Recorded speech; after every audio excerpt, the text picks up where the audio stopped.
So when I did my master in sustainability, I think it was responsible management and sustainability, I was taught something really clever about this distinction. And I remember one of my professors said that where we are on the S today is where we were on the E in the 80s.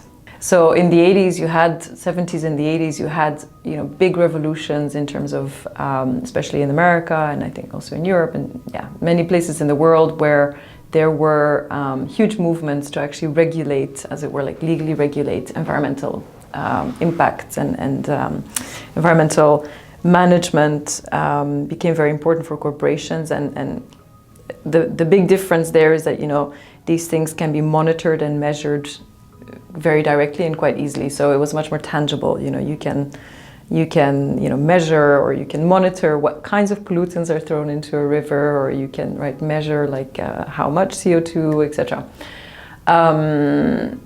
And in general, probably a lot of that is also quite direct. So it's closer to the operations and of an organization. The climate impacts and the climate shift, or prioritizing climate change mitigation, for example. I mean, all these things for me are actually come down to people.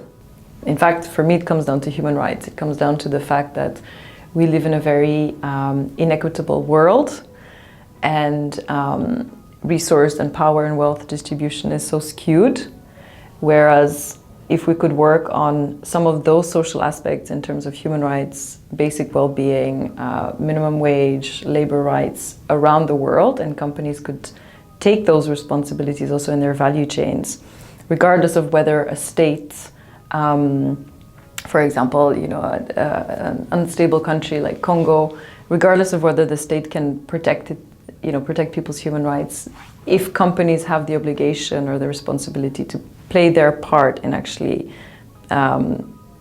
upholding, as it were, human rights in those places, I think it would have a very big impact on climate change, because we'll just have to pay a lot more for our stuff, and our stuff will just be made in a much more circular, durable way, and we'll just buy a lot less things, and then we won't have all these resource issues.